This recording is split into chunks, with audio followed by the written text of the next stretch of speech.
grade. So on to module 7.2 now, and we are going to be talking about substitution. I can't tell you how much we use this in math team competitions all the time. You've seen it since 6th grade, 7th grade, 8th grade. All these competitions require substitution so much. So today I'm going to show you how to solve that. And we have done this in the math team classrooms. But I can solve systems of equations by using the substitution method. Okay, so in this, there are several steps which are involved that I would like you to see. So the first step is, when necessary, solve at least one equation for one variable first. Okay, and then the second step, we are going to substitute the resulting expression from step 1 into the other equation to replace the variable, and then we are going to solve the equation. And then we are going to substitute whatever we got for x or y or z, whatever we are solving for, from the second step, we are going to put it into either equation and solve for the other variable. And then we're going to write the solution as an ordered pair. Okay, so the simplest one, let me start with the simplest one before I go on into the more intense expressions. So the simplest one that I can think of, let me give you first and foremost, what is substitution? Let's talk about that. So once again, exact solutions result when algebraic methods are used to solve systems of equations. And one algebraic method is called substitution. Now, in the last lesson, we learned how to find that solution with a graph. Okay, and so that's how we had found whether there was no solution, one solution, or infinite number of solutions, by graphing.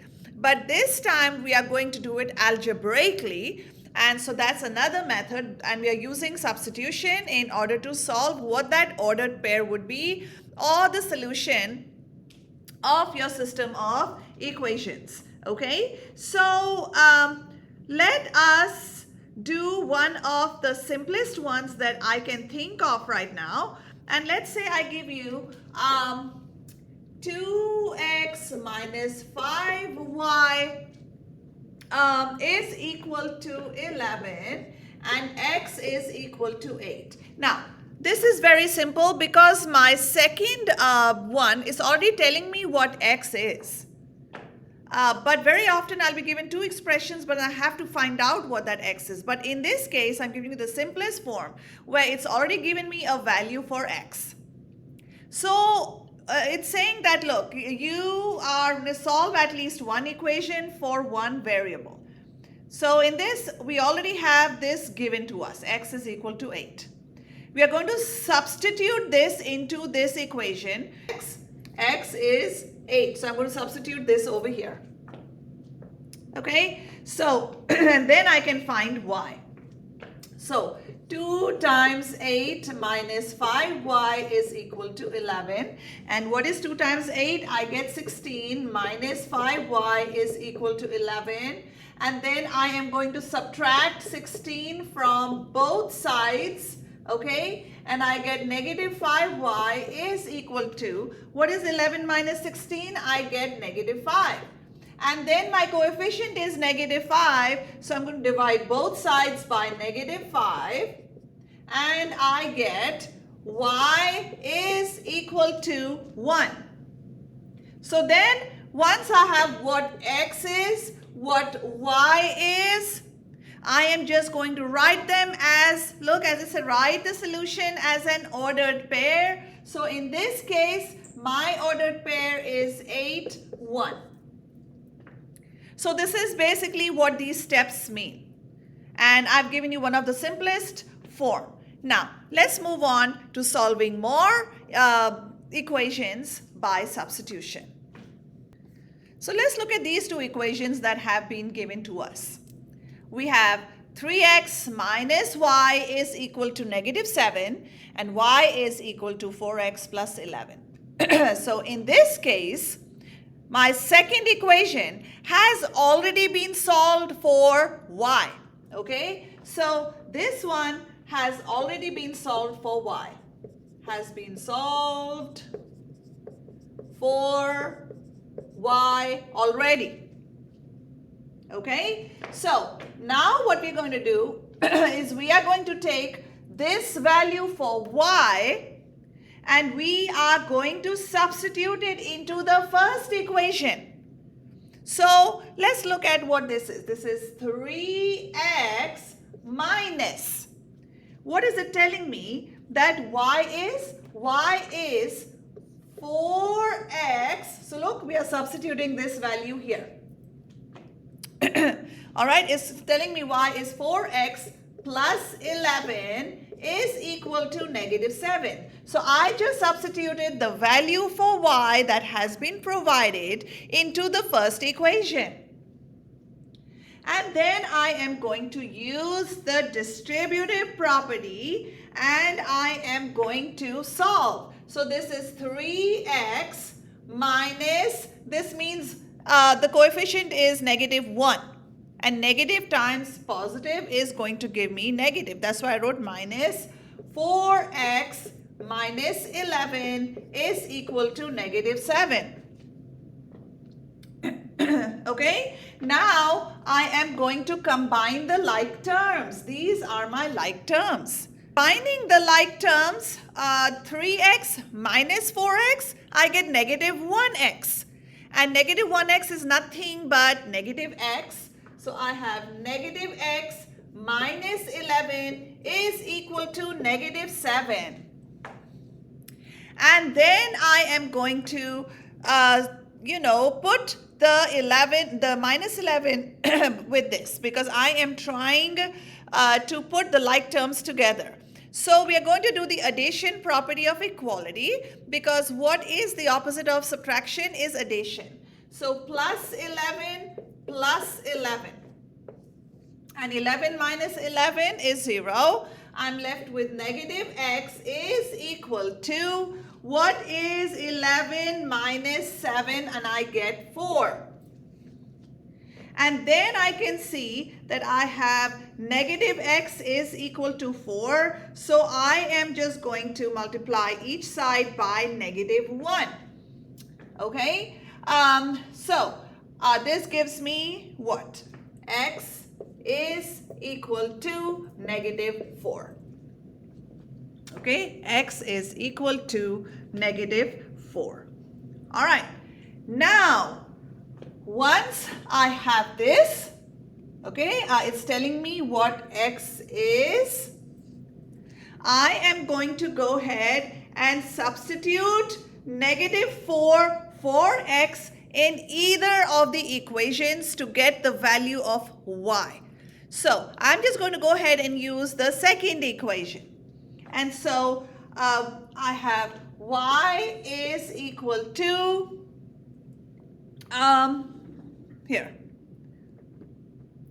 y is equal to 4x plus 11.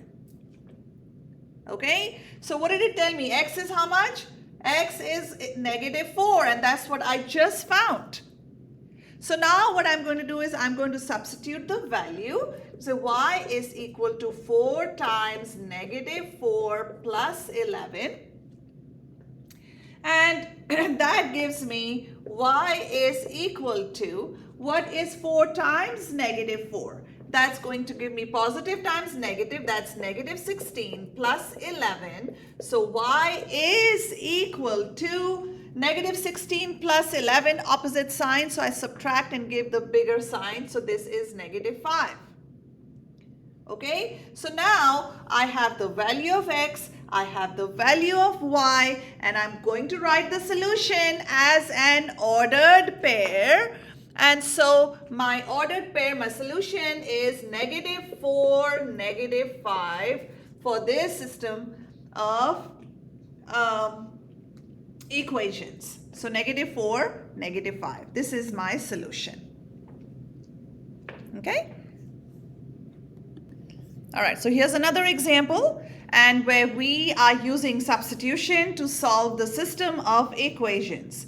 So The first thing that I'm going to do is I'm looking at both the equations. And I can see in the second one, it's going to be pretty easy for me to find out what x is, because what is the coefficient of x? It's just 1. So it becomes easier to simplify. Okay, so I'm going to take the second equation. I'm going to say x plus 4y is equal to 18. And then I am going to subtract 4y from both sides, so I can isolate the variable which is x. Okay, so I'm left with x is equal to, what is it? 18 minus 4y. 18 minus 4y. So this is the value that I have calculated for x. Next, I am going to substitute 18 minus 4y into the first equation. So what is my first equation? 5x minus 3y is equal to negative 25. So it's telling me x is equal to how much? It is 18 minus 4y. So I am going to take that and substitute into the x over here. All right. So therefore, I am going to do 5 times 18 minus 4y minus 3y is equal to negative 25. Okay. Then I'm going to use the distributive property, and 5 times 18 is 90 minus 5 times 4 gives me 20. Y minus 3y is equal to negative 25. Okay, and then I am going to do the like terms are going to be combined. So I have negative 20 plus I have negative 3, because if it's the same signs, remember in subtracting integers, I'm adding the opposite, right? So since they are the same signs, I'm going to go ahead and add them, and I get 90 minus 23. Y is equal to negative 25. And then I am going to combine like terms again, because I'm going to subtract 90 from each side, so I can bring this over here. Okay, so minus 90 minus 90, and I'm left with 0 here, and I get negative 23. Y is equal to same sign, so I'm going to add it, and I get negative 115.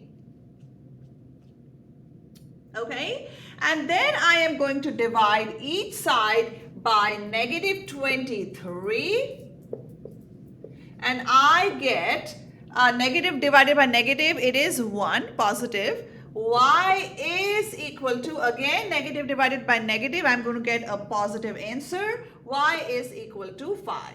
So now I have the value of y given to me.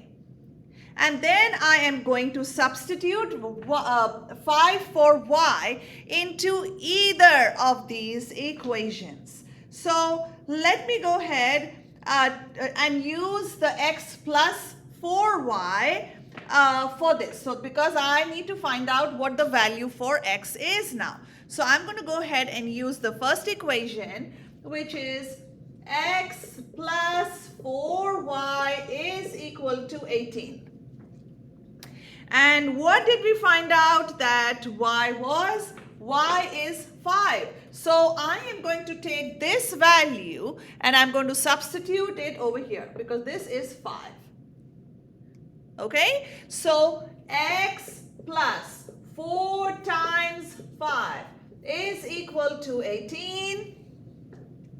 And so this is x plus 20 is equal to 18. I am going to use the subtraction property of equality and subtract 20 from both sides of the equation. And so therefore, x is equal to negative 2. So here is my value for x. And so what is my solution? I'm going to write it as an ordered pair. X is negative 2 and y is 5. And there is my solution to these two equations. All right, so let's do another problem. And we can also use substitution, not just to find one solution, but I can also have no solution, or I can have infinite number of solutions, right? So let's go ahead and look at these two equations, and then we are going to solve it the same way. So once again, substitutions when there are no or many solutions, and we're going to use substitution to solve the system of equations. So again, we already have y is equal to negative 2x minus 4 provided to us, okay? And so I am going to use that value because this has already been solved. And so I'm going to take this and put it into my first equation. And so where y is given to me, so I'm just going to take this value and substitute it over here. Okay, so I have 4x plus 2 times, what do I have here? I have negative 2x minus 4 is equal to negative 8. Okay, and then when I solve for this, I'm going to use the distributive property over here. And so I have 4x plus, what is 2 times negative 2 gives me negative 4 times x is this, is negative 4x. All right, and so I can, instead of saying plus negative 4x, I can just say minus because we have opposite signs, right? So therefore this is 4x minus 4x, and then we have positive and negative, so we are going to subtract again because positive times negative gives me minus, so 2 times 4 is 8 is equal to negative 8. Now let's look at this one. We are going to simplify, and I can see that 4x minus 4x cancel each other out. So what am I left with? I'm left with negative 8 is equal to negative 8. And look at this one now. The equation, this is an identity, and thus there are infinite number of solutions. Whatever the value for x is, we are, it doesn't matter. You are going to have an infinite number of solutions over here. And so when graphed, the equations will be exactly the same line, okay? So that is why in this case, as you can see, since negative 8 is equal to negative 8, we know that there are going to be infinite solutions. So let's do one last problem, which is going to be a word problem. So here's a word problem. We are writing and solving a system of equations. So talking about tree preservation, a town ordinance defines an adult tree as having a diameter greater than 10 inches and a sapling as having a diameter less than 10 inches. The ordinance requires that on a new building project, 2 new trees are planted for each adult tree felled, and 6 new trees are planted for each sapling felled. Last year, there were 167 trees felled, and the community planted 742 replacement trees. How many of each type of tree were felled? So let's look at this, and we are going to write our system of equations. And let's talk about the number of trees felled. Okay, so let's call that A. Okay, trees felled. And let's talk about, let T be the number of sapling trees felled. Okay, so T is the sapling trees felled. Okay, so we are just saying let that be a tree is felled and the sapling tree is felled. So that is the adult trees and this is sapling trees. Okay, so we're going to write two linear equations to represent the situation. And for the first one, we know that it said that A plus T